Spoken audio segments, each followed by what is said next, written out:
What's up, Jets fans? Welcome to the latest edition of Jets Latest, where you get the latest on the Jets, Jets. I'm your host, the spitting statistician, Dane Martinez, and today we talk about Week 1, which is a loss against the Pittsburgh Steelers. The Pittsburgh Steelers came into MetLife Stadium and beat the Jets 34-32, and quite frankly, it's an interesting game because everything that Aaron Glenn talked about, everything we talked about all summer long, truly came to pass. The good, the bad, and the ugly. So, this is an interesting thing. You may want to say that I'm seeing things through green and white colored glasses and I'm optimistic. You may say, oh, it's the same old Jets that couldn't get it done. But I really think, like Aaron Glenn said, and we'll talk about this, there are some things to build on. And quite frankly, the very first thing to build on here is the performance of Justin Fields. I actually think Justin Fields was very effective the entire time. If you had the Jets putting up 32 points against the Pittsburgh Steelers on your bingo card, then I want to see it. You should have bet the team total over. Not a lot of people thought they were going to be able to do what they did. And Justin Fields impressed to me not only as a runner, but as a passer as well. He was efficient as all get out. 73% completion percentage, 218 yards through the air. He had a touchdown, did not turn the ball over. He also ran for 42 yards and 2 extra touchdowns. This was the dual threat nature that we talked about. This was being efficient like we talked about. And listen to what Justin Fields said after the game. I'm just calling it what it is. They acquired all those guys in the offseason. They have future Hall of Famers on that side of the ball, and we went up and put up 32. There's still some plays we left out there, so we got to keep building, and we got to keep getting better, and we'll be good. I mean, Breece Hall was complimentary of Justin Fields throughout the game or after the game as well. Talking about Justin Fields, here's what he had to say. He goes, he brings a sense of calm because he never gets too high, never gets too low. He commanded the offense, controlled the offense. He was great leader for us today. That's what Breece said. Garrett Wilson said, that boy is a dog. That is the man I know. And I got to tell you, I thought he performed well. He did bring a sense of calm. He did play well. He was right. They put up 32 points. It looked good. It looked good in the run game. He made some good throws to Tyler Johnson. He made a good one to Josh Reynolds. He made good decisions for the most part. He looked like a QB1, quite frankly. And you add the 42 yards he had on the ground, that's a pace for like over 700 yards this season. I think Justin Fields actually did play well. Another thing we said all summer long is that we were going to be able to run the ball.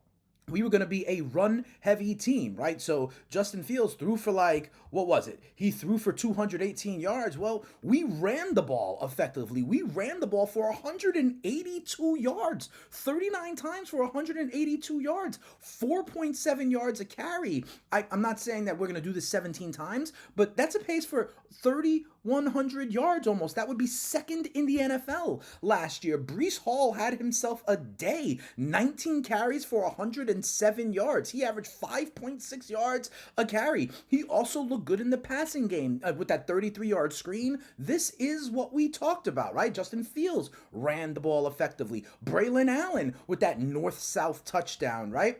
And, Aaron Glenn was talking about how Breece Hall is his running back all offseason long. There was all this rumors about Breece Hall getting traded.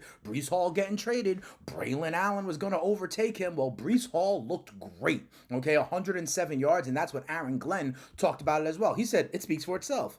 You guys know that. I mean, he went over 100 today. He averaged how many per carry? Yeah, well, what he did was average 5.6 yards a carry. Listen, the offense looked good. We put up 32 points. Justin Fields looked good. We ran the ball for over 180 yards against the Pittsburgh Steelers, but we lost the game. And we lost the game, why? Because of some of the same damn silly undisciplined things that Aaron Glenn also preached all offseason. There was a couple of it got chippy at the end of the first half, right? A couple of unnecessary roughness penalties, a couple of skirmishes going on. And quite frankly, I think that changed things. In the first half, the Jets were playing relatively clean football. It looked better. It got a little sloppy in the second half. I mean, listen, in the first half, they had only 2 penalties, and one was that unnecessary roughness at the end when it got a little chippy. They were protecting Justin Fields. I think Simpson got after the guys hitting Justin Fields late or out of bounds, something like that. And I was okay with that. But then they finished with 7 penalties for 74 yards. And they lose the turnover battle. Why? Because of the Xavier Gipson fumble. Interestingly enough, Gibson was only returning because Kenny Nwannu left the game with a hamstring injury. Maybe Gibson isn't even in that game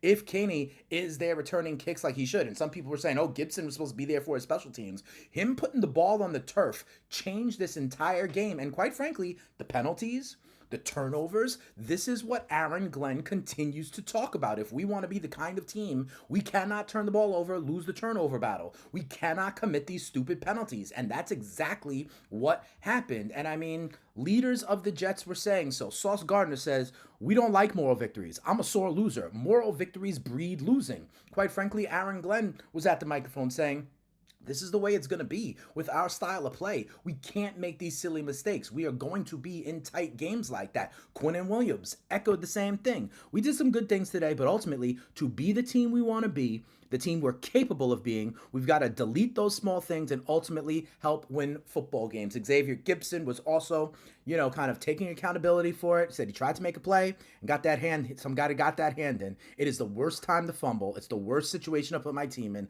I put stress on the D, put them in a bad spot. Those are the main plays where you have to secure the ball in that situation. And that's exactly what happened. Okay, so I do think there are a lot of positives you could take. I like the way the offense looked. The defense, let Aaron Rodgers throw for 4 touchdowns. Okay, we did get 4 sacks on him. Okay, Will McDonald with 2 sacks looking good. Quinnen Williams looking good. Quincy Williams looking good. But the pass defense is something that does need to be cleaned up as well. Like, Sauce is fine, but, Aaron Rodgers was carving people up, if you want to know the truth. And that was kind of the way it went down. I mean, if you look at Aaron Rodgers threw for 4 touchdowns. Aaron Rodgers threw for 244, went 22 of 30, right? So, I mean, that to me was in fact the difference. Those silly mistakes that did in fact continue to get made. And then still, it took a 60-yard field goal from Boswell towards the end of the game to beat us. So I understand the idea of no moral victories. We lost the game 34-32, right? But there are a lot of positives to take from this one, specifically on the offensive side with the run game and the way Justin Fields played. We'll talk about this all week long, right, as we get ready for the Buffalo Bills in week 2. We'll see what the guys are saying. We'll see what looks at practice. We'll check the injury reports. But let's also check what you guys are saying. At Aether Bard says, love your cautious optimism. Sick of the negativity already. I was cautiously optimistic. And to be quite honest, I would have liked to get that victory, but it looked right. Remember, I was talking about things like more than wins and losses. If we come out of this season knowing that Justin Fields is our franchise quarterback, then I'm okay. He looked like a franchise quarterback today, and I will say that. At Bird Flu FC says, we're going after wooden leg Rodgers like Bambi falling into the lion's den. Bounty on deck. And listen, we got pressure on him. We got him 4 times. Like, that would be 60 some odd sacks for the season. That would be, one of the best in the NFL. But he threw 4 touchdowns. He threw the ball well. So our pass defense is something that I think needs to be cleaned up. And then Sharon McLean, shout out to Jets' latest, day oneer for life. Sharon McLean coined the Glennisson, says, keep the faith. I agree. I think we should keep the faith. It is week 1. We didn't get the victory. We'll see if we could spin this forward, moving forward against the Buffalo Bills. We'll talk about it all week. But if you want to hear more from me, as always, engage with me in the comments, engage with me on social media at Spittin' Speeds, and also I am the host of the FTN Fantasy Show over on SiriusXM Channel 87. We will be getting you ready to win a championship in fantasy, win your leagues, and win that cash, to be sure. But thank you so much for engaging. If you want to become a Jets latest insider, click on that link in the description. You'll get exclusive extra content, all sorts of other perks here, not only with the Jets, but fantasy football, sports betting as well. All right, so we'll be here all week talking about what we saw against Pittsburgh and how we get ready for Buffalo. But for now, we out of here. We're 0-1, but there are some things that we can build on here. 1 down, 16 to go. We'll be here on Jets Latest to talk about it. But for now, we out of here. Peace.